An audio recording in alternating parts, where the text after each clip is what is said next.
नमस्कार दोस्तों, मैं हूं माया। स्वागत है आपका। बात करेंगे पंजाब की, जहां पे एक बड़ा राजनीतिक फेरबदल हुआ है। विधानसभा चुनाव में जहां महज सिर्फ 6 महीने रह गए हैं, वहीं कांग्रेस ने नए सीएम को पद पे बिठा दिया है। चुनाव को देखते हुए इस फेरबदल के क्या मायने हैं, कांग्रेस क्या सोचती है इस बारे में, यही सब चर्चा करेंगे हम आज के मेहमान के साथ, हमारे पॉलिटिकल एनालिस्ट प्रोफेसर उज्जवल चौधरी के साथ।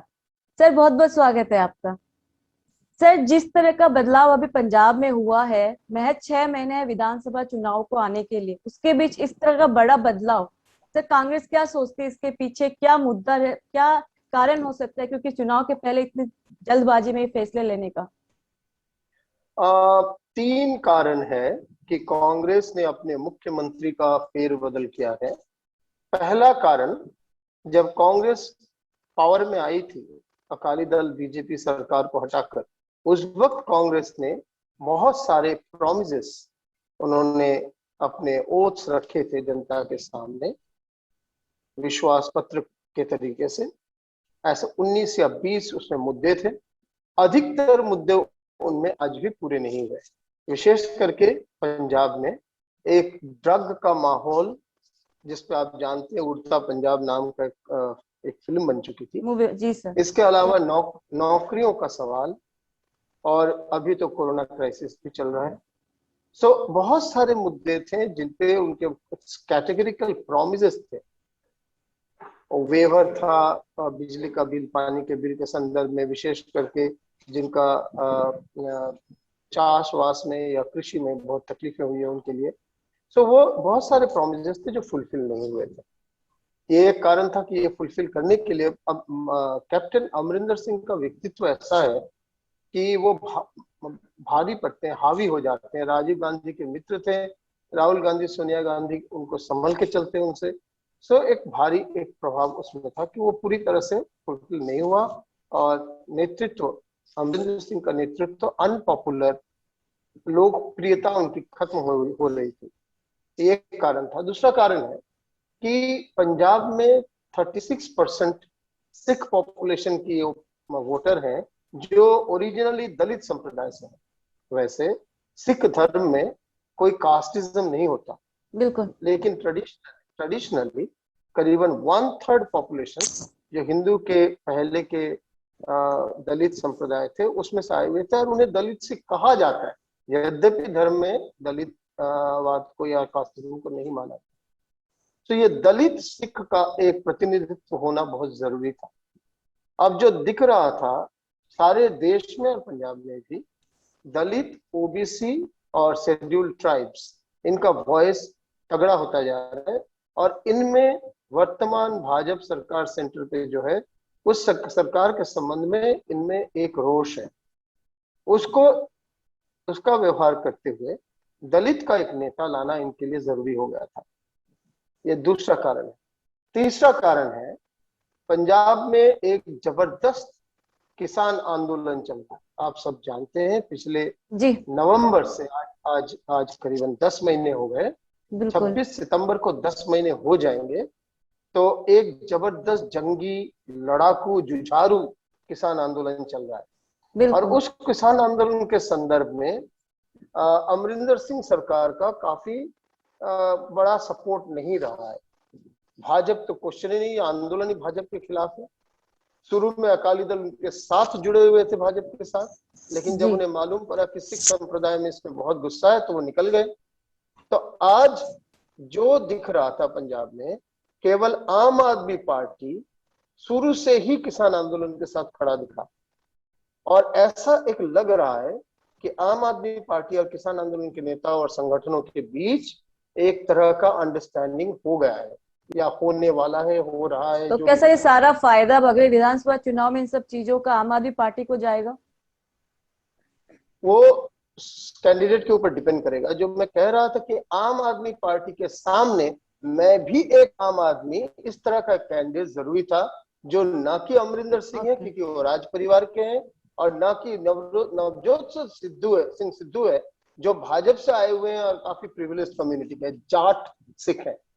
तो जी उस जगह से एक इस तरह के, मतलब आम आदमी पार्टी के सामने खड़ा करने के लिए इसलिए आप देखिए नया मुख्यमंत्री चन्नी साहब आते ही पहली प्रेस कॉन्फ्रेंस में मैं भी एक आम आदमी से शुरू किया। बिल्कुल। तो ये 3 कारण से कांग्रेस ने अपनी सरकार बदली। अब इसका फायदा आम आदमी को मिलेगा। देखिए जहां तक से आपका इसका अकाली दल का है, करीबन 20-22% वोट अकाली दल का कंजर्वेटिव सिख वोट वो एकदम फिक्स्ड है। कुछ भी हो जाए वो 20-22% उनको ही देंगे वोट। किसको कहते हैं? अकाली दल को।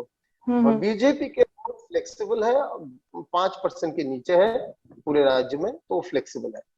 सो आप मैंने एक पॉइंट बताना भूल गया था कि चौथा भी एक कारण था, अकाली दल और भारतीय बहुजन समाज पार्टी के बीच में अंडरस्टैंडिंग हुई है।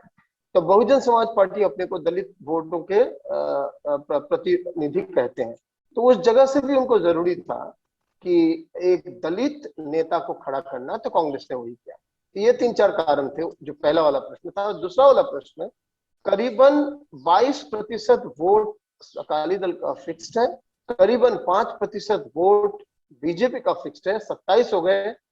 20 से लेकर 25 के बीच में कांग्रेस का फिक्स्ड है, तो करीबन 50-51% वोट फिक्स्ड है। यानी ये लोग बहुत दिनों से, पिछले 20 सालों से इन दलों को वोट देते आए हैं। अगर बाकी वोट मान भी ले 45%, 48%, उससे आम आदमी पार्टी जीत पाएगी जरूरी नहीं है।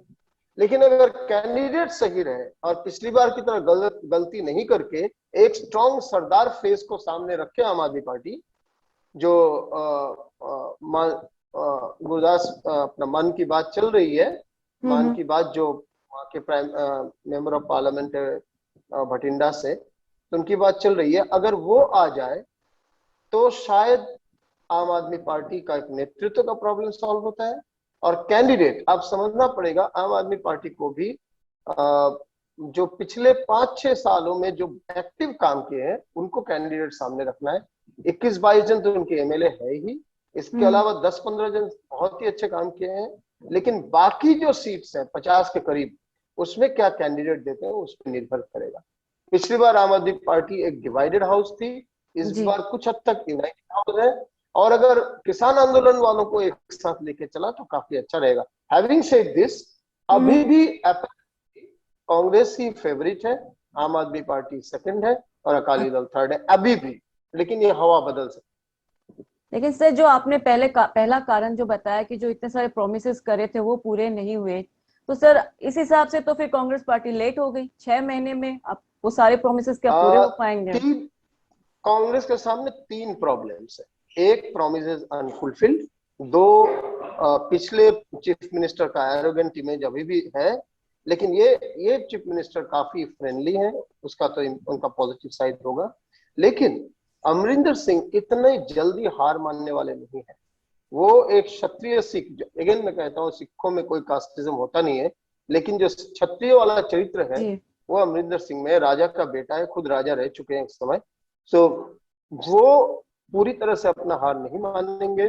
और उनका और सिद्धू का जो कॉन्फ्लिक्ट है वो सरेआम है। तो ऐसा हो सकता है कि कांग्रेस के कुछ लोग अपने ही कैंडिडेट को हराए, ऐसा हो सकता है। और उस जगह से वो आम आदमी पार्टी को समर्थन दे भी सकते हैं। ऐसा हमने देखा है कि कांग्रेस का एक बड़ा तबका दिल्ली में आम आदमी पार्टी को पहले इलेक्शन में वोट दिए थे, दूसरे इलेक्शन में भी दिए थे। और उस समय उनका सोच था कि बीजेपी को रोके, आम आदमी पार्टी तो छोटी पार्टी है, वैसे ही निपट लेंगे बाद में, तो बीजेपी को रोकने के लिए किए थे। आज हम ऐसा कह नहीं सकते कि कांग्रेस पूरी तरह यूनाइटेडली लड़ पाएगी। एक सेक्शन आम आदमी पार्टी को वोट दे सकता है, और अगर किसान आंदोलन वाला सिक्का चल गया तो आम आदमी पार्टी को बेनिफिट होगा। अकाली दल कोशिश कर रहा है किसान आंदोलन का स्पिरिट को लेने के लिए, लेकिन चूंकि वो बीजेपी के साथ ही रह चुका है बहुत दिनों तक, तो उसका नुकसान होगा, उनको नुकसान हो रहा है। ऐसा भी हो सकता है कि कोई भी क्लियर मेजोरिटी ना हो, हंग असेंबली हो, इसके बहुत आसार है। कारण बीजेपी कम से कम 4-5 सीट ले आएगी, 3-4 सीट ले आएगी। Akali Dal BSP combination, Congress disunited combination, जो भी बोले, और आम आदमी पार्टी, ये तीनों में हम जिसको बंगला में कहते हैं हड्डा हड्डी लड़ाई, बड़े मतलब कांटे की टक्कर या नहीं, कांटे का टक्कर, छोटे व्यवधान का टक्कर, इस तरह का एक हो रहा है। ओके। तो सर एक जैसे कि दलित चेहरा खड़ा किया है कांग्रेस ने, और इधर वो सीएम पद की शपथ ले रहे हैं और दूसरी तरफ हरीश रावत कह रहे हैं कि हमारा फेस तो सिद्धू ही रहेगा। तो ऐसा तो नहीं कि अपने दलित वोटर्स को बस लॉलीपॉप पकड़ा रही है कांग्रेस? यही आम आदमी पार्टी भी कह रही है कि आपने लॉलीपॉप पकड़ा के वोट को ध्यान में रखते हुए, और सिद्धू रहे तो अमरिंदर थोड़ा भी कतई कतई कोऑपरेट नहीं करेंगे, इसको ध्यान में रखते हुए, और वो 36% दलित वोट को ध्यान में रखते हुए आपने एक कैंडिडेट रखा है। लेकिन चुनाव के बाद आप इसको रखेंगे नहीं, अगर आप जीत भी गए तो आप सिद्धू को ले आएंगे। ये बात पूरी तरह से वो लोग कह रहे हैं। तो उस जगह से मुझे लगता है काफी एक अनसर्टेन सिचुएशन है इलेक्शन का। वैसे ये बहुत सारा कैंडिडेट सिलेक्शन के ऊपर और वोटर के आखिरी मिजाज कैसा रहे, कौन कैंपेन किस तरह से कर पाए। कांग्रेस अब यूनाइटेड कैंपेन की जगह में है नहीं, अकाली दल फुल्ली मोटिवेटेड जगह में है नहीं, बीजेपी से अलग हो चुके हैं। बीएसपी छोटी सी पार्टी है वहां पे, लेकिन बीएसपी का एक इम्पैक्ट होगा। और आम आदमी पार्टी इस बार अभी तक यूनाइटेड है, और जी पिछली बार जो मेन प्रॉब्लम था उनका कि कोई नेतृत्व नहीं था, ऐसा मूड है कि वो नेतृत्व अनाउंस करेंगे, यद्यपि अभी तक किए नहीं। जी।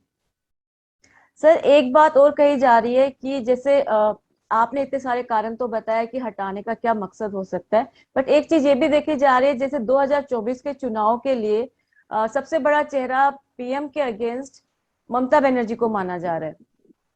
और पीएम अपने आप में है ही बड़ा फेस, वो बोल्ड डिसीजंस लेते रहते हैं, गुजरात में भी अभी उन्होंने लिया। तो ऐसा तो नहीं कि राहुल गांधी भी अपने आप को स्ट्रॉन्ग एक प्रूफ करना चाह रहे हैं कि वो भी बोल्ड डिसीजन ले सकते हैं, वो भी एक मजबूत कैंडिडेट है? तो इस फेरबदल में कहीं वो भी तो एक कारण तो नहीं? सही है, सही है। मैंने पहले ही कहा कि एक दलित फेस को मुख्यमंत्री बनाने के माध्यम से, और पहली बार पंजाब में कोई दलित मुख्यमंत्री हुआ है दलित परिवार का, तो जी। इसके माध्यम से कांग्रेस एक मैसेज जरूर दे रही है देश के समग्र दलित समाज को, ये बात हम्म। भी है। और हम शायद आगे एक दो और भी बोल्ड काम देख सकते हैं। अच्छा। कर्नाटक में कुछ बोल्ड डिसीजन लेने वाली है कांग्रेस। छत्तीसगढ़ में भी थोड़ा राजस्थान में भी, फेरबदल के छत्तीसगढ़ चांसेस में तो लग रहे हैं। छत्तीसगढ़ में तो उन्होंने ऑलरेडी क्लियर कर दिया कि जो वर्तमान मुख्यमंत्री बघेल के पीछे वो खड़े रहेंगे, तो वो क्लियर हो गया। राजस्थान में कुछ भी घट सकता है। तो इस सब जी। के माध्यम से बोल्ड डिसीजंस का एक माहौल बनने लगा है कांग्रेस जी। की जगह से। जी। एक और बात ये भी है कि प्रशांत किशोर ने कांग्रेस के साथ अब अपने हाथ मिलाए हैं, जोड़े हैं गांधी परिवार के साथ। तो उनका भी प्रेशर रहेगा राहुल के ऊपर इमेज हम्म। मेकओवर के लिए बोल्ड डिसीजंस की आवश्यकता है। और तो सर इस जगह से उनकी हमें देखो। उनकी इमेज बनाने के चक्कर में, राहुल के चक्कर में एक तरह से तो बलि चढ़ गए अमरिंदर सिंह सर, कैप्टन। उन्हीं के चेहरे के हिसाब से तो इतने दिन कांग्रेस भी आप कह थी। सकते हो, हाँ। आप कह सकते हो आर्गुमेंट से के लिए। वैसे कैप्टन अमरिंदर सिंह 2 बार मुख्यमंत्री बन चुके हैं, 80 के पार उनकी उम्र हो चुकी है। जी। मेरे हिसाब से it's quite normal way and right time to retire. पर बट सर उनका उनको वही था हटाया कि तो हम नॉर्मल चुनाव तरह से नहीं हटाया गया, उस तरह उन्होंने से खुद नहीं है। हाँ, हटाया जिस न जिस वो तरह जो से। जो जी। माहौल जो था उसमें नॉर्मल तरीके से होना संभव नहीं था। ये बहुत ही भीड़ आज व्यक्ति हैं अमरिंदर सिंह, सब लोग जानते ही हैं, राज परिवार के हैं, तो जी। बहुत ही गर्म मिजाज के भी हैं। तो ऑब्वियसली इतना सरल नहीं था उनको हटाना। हम्म। उस जगह से जिस तरह से हटाया गया वही स्वाभाविक था, अगर हटाना ही है तो। अच्छा। आई थिंक इन्होंने प्रॉज एंड कॉन्स देख कर ही किया है। अब सुविधा सुविधा वक्त बताएगा, क्योंकि बहुत सारी चीजों को आप पहले से प्रेडिक्ट नहीं कर सकते, नहीं वक्त कर बताएगा सकते। क्या जी। हो। जी। तो सर इसी से रिलेटेड एक सवाल, मतलब जो गुजरात में अभी चेंजेस हुए, मैं उसके लिए पूछूंगी आपको कि बीजेपी ने उत्तराखंड में पिछले दिनों एक चेंज किया चेहरा, फिर अब वो आ गई गुजरात पे, उन्होंने सब कुछ पूरा कैबिनेट ही बदल दिया। तो इसका इस तरह हम देखें कि जो स्टेट इलेक्शंस होते हैं उसमें मोदी की वेव नहीं चलती है, तो क्या हम्म। इसलिए सरकारें गुजरात में चेहरे बदले जा रहे हैं कि खुद अपने चेहरों पे राइट। ही जीता जाए? गुजरात में पहली बार भी, पिछली बार भी असेंबली इलेक्शन में बीजेपी का जितना इतना सरल नहीं था। उस वक्त बहुत सारे यंग लीडर, आपको याद है, जिग्नेश मेवानी, हार्दिक पटेल, ये सारे लोग, और पटेल आंदोलन तभी तभी हुआ था। तो गुजरात में बीजेपी विरोधी एक वातावरण था। लेकिन अभी जो हुआ है चूंकि रूपानी बहुत ही कमजोर मुख्यमंत्री रहे हैं और कोविड में इनका मैनेजमेंट कंप्लीट फेलियर रहा है। वैसे बहुत सारे अन्य राज्यों में भी ये फेलियर रहा है, लेकिन गुजरात में को विजिबली फेलियर रहा है। भाजपा और आरएसएस परिवारों से लोग सरकार के अकर्मण्यता और इनएफिशिएंसी के विक्टिम हुए हैं, उनके परिवारों से। यहाँ तक कि बहुत ही बीजेपी के इलेक्टेड लीडर्स के परिवारों के लोग भी सरकारी मतलब इनएफिशिएंसी के कारण अपने जान गंवाए हैं या बहुत तकलीफों को झेले हैं। और जिस तरह का बिहेवियर, जिस तरह का रिटॉर्ट चीफ मिनिस्टर का था, वो सही नहीं था। तो उस जगह से नेतृत्व बदल करना बहुत जरूरी था बीजेपी के लिए, नहीं तो और भी हालत खराब होती। और दूसरी तरफ हार्दिक पटेल नेतृत्व में आ गए हैं इसमें क्या कहते हैं कांग्रेस में। तो और दूसरे और आम आदमी पार्टी के गढ़वी जो एक ओबीसी है और बहुत सारे पटेल नेता उनके भी इलेक्टेड भी हुए हैं सूरत से, एक आध भावनगर से, एक आध राजकोट से। तो एक हवा उनका भी बना है। सो पटेल वोट जो बहुत ही पावरफुल वोट है वो बीजेपी के हाथ से जाते हुए दिखाई दी। तो 2024 बीजेपी को जी तो सर 2024 के चुनाव में किस तरह का देखते हैं आप नुकसान वगैरह इन सब चीजों के चलते बीजेपी को, या फिर उस समय मोदी वेव पे ही चलेगा चुनाव?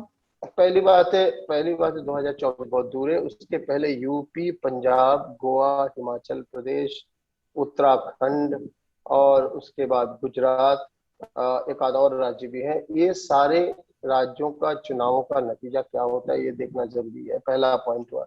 दूसरा पॉइंट है महाराष्ट्र में और कर्नाटक में बहुत कुछ उठापटक होने वाला है, तो उसमें उसका क्या रिजल्ट होता है वो देखना जरूरी है। महाराष्ट्र में पूरी तरह कोशिश कर रहे हैं बीजेपी वर्तमान सरकार को गिराने के लिए, और उसी तरह डी शिव कुमार के नेतृत्व में कांग्रेस पूरी तरह कोशिश कर रही है कर्नाटक में। डिवाइडेड बीजेपी इस वक्त, तो येदियुरप्पा के जाने के बाद तो उसको गिराने की कोशिश वो भी कर रहे हैं वहां पे। तो ये सब का जो रिजल्ट होएगा उससे हमें मालूम पड़ेगा। मतलब 2024 के पहले काफी कुछ बदलेगा सर। और सबसे बड़ी बात है ऑपोजिशन किस कैरेक्टर से सामने आता है। राहुल के नेतृत्व में यूनाइटेड ऑपोजिशन आता है, ममता बनर्जी के नेतृत्व में यूनाइटेड ऑपोजिशन आता है जहां राहुल की एक अच्छी भूमिका है, या राहुल अलग एक ऑपोजिशन और ममता बनर्जी के नेतृत्व में एक अलग ऑपोजिशन, दो ऑपोजिशन बनते हैं। तो दो ऑपोजिशन इस वक्त मोदी के लिए सबसे बड़ा वरदान होगा मोदी सरकार को दोबारा जीतने के लिए। और अगर सिंगल ऑपोजिशन यूनाइटेड ऑपोजिशन बने और विशेष करके एक street fighter leader Mamata Banerjee के नेतृत्व में और बड़े पार्टी होने के कारण राहुल के डेप्यूटी प्राइम मिनिस्टर की तरह से रखा जाए। और ऐसा भी समझिए ममता बनर्जी राजीव गांधी के कोलीग रह चुके हैं, राहुल के पिता के कोलीग रह चुके हैं। उनकी उम्र 65 के ऊपर है, राहुल की उम्र अभी 50 है। तो उस जगह से ये संभव है कि इस तरह का यूनाइटेड ऑपोजिशन बने। अगर यूनाइटेड ऑपोजिशन बनता है टीएमसी के मुखपत्र ने तो राहुल को एज ए पीएम कैंडिडेट अस्वीकार कर दिया सर। ऐसा तो हमने जाना नहीं अभी तक, लेकिन ये बहुत जरूरी है। अगर ऑपोजिशन को वाकई एक फाइट देना है, मोदी इलेक्शन मशीनरी के तरीके से बहुत पावरफुल है मोदी शाह नड्डा का इलेक्शन मशीनरी, उसे अगर माने सामने टक्कर देना है जो लोकतंत्र के लिए जरूरी भी है कि कॉम्पिटिटिव पॉलिटिक्स रहे। अगर टक्कर देना है, जीतना नहीं जीतना आगे की बात है, बट टक्कर भी अगर देना है तो यूनाइटेड ऑपोजिशन होना बहुत जरूरी है। और विशेष करके जो 3-4 राज्यों में कांग्रेस बीजेपी बहुत स्ट्रांग है, उन सब राज्यों में कांग्रेस ऑपोजिशन के एक स्ट्रांग कैंडिडेट होने चाहिए। जैसा अगर अखिलेश यादव, तेजस्वी यादव, ममता बनर्जी और शरद पवार, राहुल गांधी, स्टालिन, इतने लोग भी अगर एक साथ आ जाए, that itself will create a force that will be powerful to give a strong fight to BJP। लेकिन अब तक जो माहौल बना हुआ है, किसी भी हालत में ऑपोजिशन का चेहरा कौन होगा ये बात सोल्यूशन नहीं हो रहा है। तृणमूल ने अपनी हाल नहीं छोड़ा है आज तक अभी तक, और ऑब्वियसली राहुल ऑपोजिशन में सबसे बड़ी पार्टी अभी भी कांग्रेस है। सारे देश में कुछ ना कुछ लोग हैं उनके, हर राज्य में, हर जिले में, तो वो भी छोड़ेंगे नहीं। तो ये दोनों में सुलह होना बहुत जरूरी है। मैं प्रशांत किशोर की एक बड़ी भूमिका देखता हूँ यहाँ पे, पर समय बताएगा कहाँ तक सफल होगा। जी सर मेरे दो सवाल हैं। एक है दलित वाली बात जो सामने है, जो कांग्रेस ने अभी खेला है कार्ड दलित का। एक है कोविड वाला। तो पहले मैं दलित का पूछ लेती हूँ, क्योंकि चुनाव अभी यूपी में भी आ रहे हैं। तो चुनाव भी बीजेपी ने भी ओबीसी की टीम पूरी खड़ी करी है। तो आप उसका असर आप यूपी के चुनाव में कैसे देखेंगे? देखिए, यूपी में दलित वोट का जाटव मेनली और बाकी दलित का भी कुछ हद तक बीएसपी के पीछे था। और जी। बीएसपी को अब बीजेपी ने काफी अपने कंट्रोल में कर चुका है। बीएसपी पहले वाले वो मतलब एग्रेसिव मूड में नहीं है। तो इस जगह में बाकी दल क्या करते हैं? अखिलेश यादव के नेतृत्व में जो गठबंधन है वही स्ट्रांग है, नो डाउट। उस गठबंधन में आरएलडी है, राष्ट्रीय लोकदल है जयंत चौधरी के, और इसके अलावा दो तीन छोटी छोटी पार्टियां भी है। तो ये गठबंधन के साथ अगर कांग्रेस का अंडरस्टैंडिंग पूरी तरह या कम से कम सीट बाय सीट अगर हो पाए तो ये एक स्ट्रॉन्ग ऑपोजिशन तरीके उभरेगा। इस जी। वक्त दलित वोट डिवाइडेड है, बीएसपी और बाकी दलों में भी बीजेपी डिवाइडेड है। अखिलेश सब सभी में एक पार्टीज में। डिवाइडेड है। जी। हाँ, लेकिन 18% मुसलमान वोट कंप्लीटली अखिलेश के पीछे है। करीबन 12-13% यादव वोट भी शायद अधिकतर अखिलेश के पीछे है, कुछ थोड़े बहुत छोड़ के। तो एकमात्र रास्ता यूपी का पोलराइजेशन है, ध्रुवीकरण की राजनीति। और हम्म। इसीलिए अब्बाजान कब्रिस्तान फिर से शुरू हो गई है बातचीत। अब ध्रुवीकरण की राजनीति कोविड के इस महामारी अतिमारी के बाद और इतनी नौकरियां जाने के बाद, और ये सब जब क्लियर हो गया है कि ठाकुरवाद बीजेपी में जबरदस्त है, तो ये सब जगहों में खड़े होकर क्या ध्रुवीकरण की राजनीति चल पाएगी? और पश्चिम उत्तर प्रदेश में किसान आंदोलन जोर पे है। टिकाई तो वहीं से आते हैं, राकेश टिकाई। जी। आरएलडी उनको उनके साथ घुल मिल गया हुआ है। तो इस जगह में क्या किसान आंदोलन का स्पिरिट, यानी जाट वोट, यादव वोट, मुस्लिम वोट, दलितों का एक अंश, ये क्या इकट्ठा, यादव, हाँ यादव तो है ही, ये क्या एक साथ हो पाएंगे? अगर ये होते, आप हिसाब कर लो, केवल जाट, यादव और मुसलमान, इतना ही अगर आप याद टोटल कर लो, हम्म। 35% के करीब हो जाए। जी। तो 35% जिसको भी वोट मिलेगा वो तो आराम से जीतेगा। भारत का शासन मोदी जी केवल 36% के वोट पे कर रहे हैं। मोदी जी के एनडीए को, गठबंधन को केवल 36% मिले हुए हैं। और पिछली बार भी जो बीजेपी इतनी बड़ी संख्या में सीट्स लेकर आई यूपी में, उन्हें 32% के अंदर ही वोट मिला था। तो जो पार्टी 30-32 क्रॉस कर पाएगा वही जी। पार्टी या वो गठबंधन वही जीत पाएंगे यूपी में। मुझे काफी जोर का टक्कर लगता है यूपी में भी। बट इसमें कांग्रेस के थोड़े बहुत सीट्स में काफी स्ट्रांग है, कुछ ब्राह्मण के वोट भी उनके साथ। वो क्या करते हैं देखने वाली बात है। अगर बिल्कुल। ब्रॉडर इंटरेस्ट में कांग्रेस अगर जुड़ जाए इसके साथ, समाजवादी पार्टी के साथ एक जी। अंडरस्टैंडिंग हो जाए प्रॉपर, पिछली बार की तरह एक गलत अंडरस्टैंडिंग नहीं, 50-50, क्योंकि जी। कांग्रेस का कोई 50% समाजवादी के साथ करने लायक हालत में नहीं है। अगर वो प्रैक्टिकली 30-40 सीट पे अच्छी तरह लड़ पाते हैं 400 के सीट के अंदर, कांग्रेस 10% से अगर 10% मिल जाए, उसमें वो पूरी तरह जुड़ जाए, तो शायद बीजेपी को फाइट करना संभव। भारत के सामने सीधी हिसाब है, एक जमाने में कांग्रेस को हराने के लिए समग्र ऑपोजिशन को यूनाइट होना पड़ता था। आज अगर बीजेपी को हराना है, चाहे राज्य हो या राष्ट्र हो, सब में ही समग्र विरोध पक्ष को एक एकजुट होना होकर होगा। एक चेहरे को सामने रखकर लड़ना पड़ेगा। जी बिल्कुल। क्योंकि सर मुद्दा आज का वैसे हमारा जैसे पंजाब ही था, तो मैं फिर से एक बार पंजाब पे आती हूँ और फिर से आम आदमी पार्टी पर। कि आपने कहा कि रूपानी का कोविड के समय अच्छा रोल नहीं रहा, उन्होंने ठीक से हैंडल नहीं कर पाए थे वो। तो सर आम आदमी पार्टी दिल्ली में है, वो हमेशा अपनी फ्री की राजनीति करती है सर, की फ्री वाली राजनीति, फ्री पानी इलेक्ट्रिसिटी। लेकिन जब कोविड आया तो भी उसकी पोल खुली कि वो किस तरह से वो मैनेज नहीं कर पाई, और सरकार से मदद उसको लेनी पड़ी थी, सेंट्रल गवर्नमेंट से। और अभी जब बारिश का सीजन दिल्ली में शुरू हुआ है तो भी पोल खुल रही है। तो सर इनका क्या कुछ असर पड़ेगा इन सब चीजों पे, चुनाव पे, या फिर वहां की राजनीति वहीं पे पहली रहेगी? बात है, दिल्ली दिल्ली के संदर्भ में बात कर लें। आपने बारिश का जो बोला, sanitation sanitation and drainage management is a part of the corporation work. ये जी। राज्य सरकार का क्षमता में नहीं है दिल्ली में। ये कॉरपोरेशन के हाथ में, और तीनों कॉरपोरेशन, दिल्ली के जो 3 कॉरपोरेशन है, तीनों में बीजेपी अभी आसीन है, आम आदमी पार्टी ऑपोजिशन में है। लोग समझते नहीं इस बात को, क्योंकि वो कंपेयर करते बंगाल, उड़ीसा, पंजाब के साथ दिल्ली। दिल्ली एक आधी सरकार है, दिल्ली सरकार के हाथ में अधिकतर चीजें नहीं है, और अभी जो भी चीजें थी उसको भी जीएनसीटीडी एक्ट को चेंज कर कर कंप्लीटली उनके हाथ में, लेफ्टिनेंट गवर्नर के हाथ में दे दिया है गवर्नर के हाथ पार्लियामेंट ने, में। बीजेपी सरकार के नेतृत्व में। तो इसलिए हम्म। ड्रेनेज, वैसे ड्रेनेज के सिस्टम खराब पहले से थी, बहुत दिनों से थी, और लेकिन अगर अगर किसी को, आपको रिस्पॉन्सिबिलिटी फिक्स करनी हो, तो मेजर रिस्पॉन्सिबिलिटी इसका कॉरपोरेशन का होता है। किसी भी राज्य में कॉरपोरेशन, और वहां कॉरपोरेशन राज्य सरकार के हाथ में नहीं है, जैसा कि बंगाल, पंजाब, उत्तर प्रदेश, अन्य शहरों, अन्य राज्यों में है। दूसरा पॉइंट है उनका कोविड वाला। कोविड कोविड में मैनेजमेंट, जो जी। हुआ, हाँ, कोविड मैनेजमेंट दिल्ली का एक प्रॉब्लम है कि वो दिल्ली और बॉम्बे दोनों का ही, इंटरनेशनल पैसेंजर सबसे ज्यादा दिल्ली आते हैं और उसके बाद बॉम्बे में आते हैं। कोविड की शुरुआत इंटरनेशनल पैसेंजर के माध्यम से हुआ है, जी। और उसका स्प्रेड के माध्यम से हुआ है।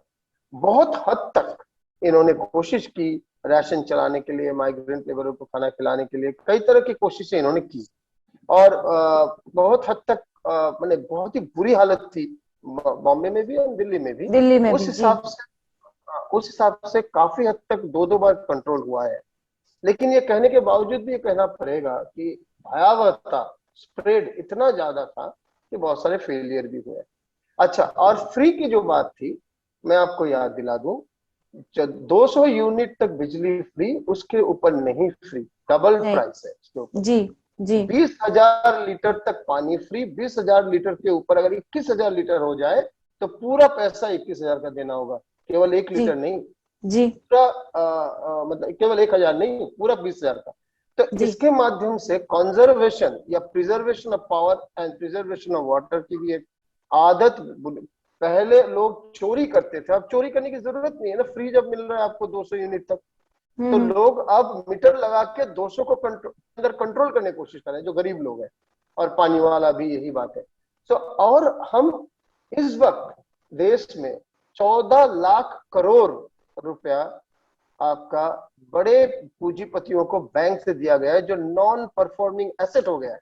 14 लाख करोड़ रुपया वापस कभी नहीं आएगा, जिसमें नीरव मोदी, माल्या और ये लोग भी हैं, और जो अभी भी इंडिया में है, ऐसे बहुत बिजनेस हाउसेज हैं, अदानी इंक्लूडेड। उन लोग के बहुत सारे पैसे बैंक से वापस, नॉन परफॉर्मिंग एसेट है 14 लाख इस वक्त। 3 लाख के करीब था यूपीए के जमाने में, अब 11 लाख बढ़कर करीबन 14 लाख हो चुका है। उस हिसाब से दिल्ली के या और भी राज्यों के गरीब लोगों को जो मदद दी गई है, वो 1-2 लाख करोड़ रुपया भी नहीं है। हम लोग गरीब को जब कोई चीज दी जाती है तो हम उसको देखते हैं, लेकिन बहुत बड़े, कैसा, मैं आपको एक सीधा हिसाब दूं, रिया चक्रवर्ती और बाकी भारती और बाकी सबको तंग किया गया था 10, 15, 20 ग्राम मेरिजुआना पाने के कारण। आपको शायद खबर हो या जी। नहीं, मुझे मालूम जी। नहीं। जी। जी। पिछले ये साल सुशांत केस तीन के बाद तो ये हजार बातें जब आई थी सामने, जी। 3,000 केजी हीरोइन अदानी पोर्ट में, मुंद्रा में पिछले कल पाया गया, जिसका दाम 21,000 करोड़ रुपया है। आप बोलेंगे, कोई लोग बोलेंगे कि वो अदानी का पोर्ट है, कौन ला रहा है उन्हें क्या मालूम।